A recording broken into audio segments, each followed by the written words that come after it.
উচিত ক্ষতিপূৰণ দিব লাগে। আজি আমি অসমৰ মুখ্যমন্ত্ৰীক জাহাংগীৰৰ পৰিয়ালৰ কাৰণে জাহাংগীৰৰ হত্যাকাৰীক গ্ৰেপ্তাৰ কৰাৰ কাৰণে আমি ইতিমধ্যে সিদ্ধান্ত গ্ৰহণ কৰিছোঁ। মেমৰ নাম আজি মুখ্যমন্ত্ৰী ডাঙৰীয়াক সন্ধিয়া আমি মেইল যোগে পঠাম আৰু আমি আশা কৰিম যে অসমৰ মুখ্যমন্ত্ৰী ডাঙৰীয়াই জাহাংগীৰৰ পৰিয়ালটোক ন্যায় দিব আৰু উপযুক্ত ক্ষতিপূৰণ দি দোষীক কৰায়ত্ব কৰিব।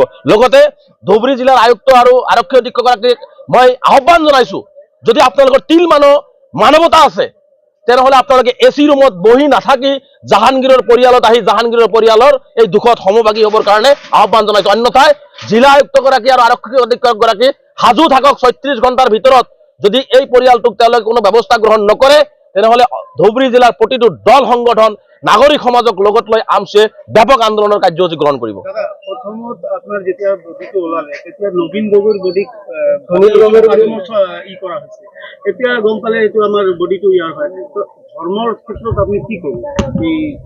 যেহেতু জাহাংগীৰৰ ডেড বডিটো চাওক, আমি সেইকাৰণে কৈছো জাহাংগীৰৰ ডেড বডিটো যিহেতু জাহাংগীৰৰ যিখিনি মৰদেহ আছে এতিয়া যিখিনি যি আছে তেওঁলোকৰ পুলিচৰ হাতত নিশ্চিতভাৱে সংগ্ৰহ কৰিছে, গতিকে যিহেতু জাহাংগীৰৰ হয় মই ভাবো সেইখিনিকে মই ভাবো যে তেওঁলোকে সংৰক্ষণ কৰি আনি জাহাংগীৰৰ পৰিয়ালক গোটাই দিব লাগে যাতে জাহাংগীৰৰ পৰিয়ালে ধৰ্মীয় ৰীতি নীতিৰে তেওঁলোকৰ সৎকাৰটো কৰিব পাৰে। গতিকে অসমৰ মুখ্যমন্ত্ৰীক সেইখিনিও আহ্বান জনাইছো, আমি ডিজিপি মহোদয়ক সেইখিনিও আহ্বান জনাইছো জাহাংগীৰৰ যিখিনি অৱশিষ্ট মৃতদেহৰ যিখিনি অৱশিষ্ট আছে সেইখিনি অন্তত যদি তেওঁলোকে সমজাই দিয়ে পৰিয়ালক বা স্থানীয় ৰাইজক যদি সমজাই দিয়ে তেনেহলে সেইখিনি অন্তত আমি ভাবো যে এটা ধৰ্মীয় ৰীতি নীতিৰে সৎকাত কৰিব পাৰিব।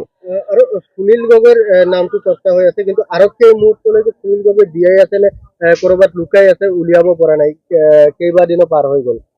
চাওক, মই কৈছো যে অসম আৰক্ষী আৰু গৃহ বিভাগৰ ইতিমধ্যে তদন্ত আৰম্ভ কৰিছে, কিন্তু তদন্ত আৰম্ভ কৰি জাহাংগীৰৰ ডেড বডি হয় বুলি ইতিমধ্যে তেওঁলোকে ক'লেই, কিন্তু গৃহ বিভাগৰ যিটো ধৰণৰ তৎপৰতা বা যি ধৰণে মানে কামখিনি আগবাঢ়িব লাগিছিল সেইখিনি আগবাঢ়ি থকা নাই, যাৰ কাৰণে আজি এটা মাৰ্ডাৰ হৈ যোৱাৰ পিছত মানুহ এটা জীৱনতে জ্বলাই দিয়াৰ পিছত মুণ্ড ছেদ হৈ যোৱাৰ পিছত ইমান ডিজিটেলাইজ হৈছে পৃথিৱীখন, তাৰ পিছতো এতিয়ালৈকে জাহাংগীৰৰ হত্যাকাৰী বা সুনীল বৰা ক'ত আছে এই কথাটো গৃহ বিভাগে উলিয়াব নোৱাৰাটো অতিকে দুৰ্ভাগ্যজনক আৰু গৃহ বিভাগৰ বিফলতা। গতিকে মই অসমৰ মুখ্যমন্ত্ৰী ডাঙৰীয়াক আহ্বান জনাইছো যে সুনীল বৰা ক'ত আছে সেইটোও উলিয়াব লাগে, জাহাংগীৰক কোনে হত্যা কৰিলে তাকো গ্ৰেপ্তাৰ কৰিবৰ কাৰণে ব্যৱস্থা গ্ৰহণ কৰিব লাগে আৰু জাহাংগীৰৰ যিখিনি অৱশিষ্ট আছে সেই পৰিয়ালৰ হাতত গতাই দিব লাগে যাতে ধৰ্মীয় ৰীতি নীতিৰে সৎকাৰ কৰিব পাৰে।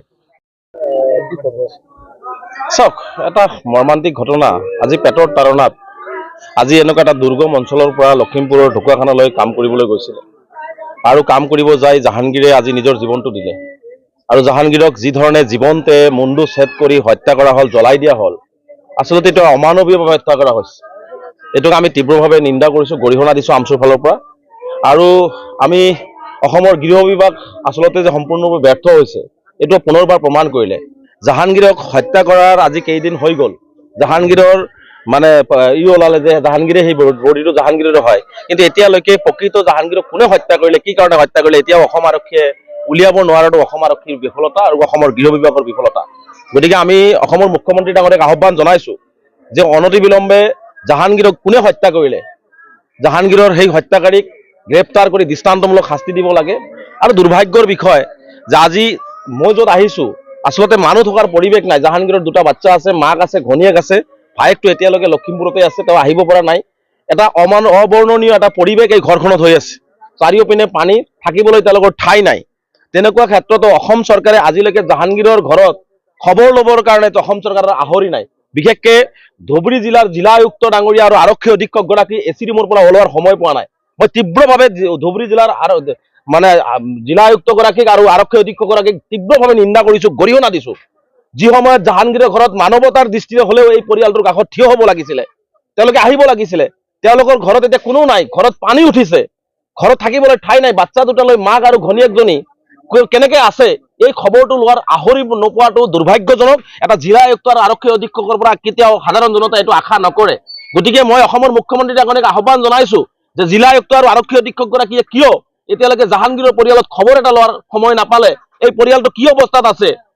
এবাৰ যদি কোনোবাই আহিলেহেঁতেন তেনেহ'লে অনুভৱ কৰিলেহেঁতেন যে জাহাংগীৰৰ পৰিয়ালটো কি অৱস্থাত আছে। আচলতে তেওঁলোকে অহা নাই কাৰণে আচলতে তেওঁলোকৰ আচলতে মানৱতাই নাই।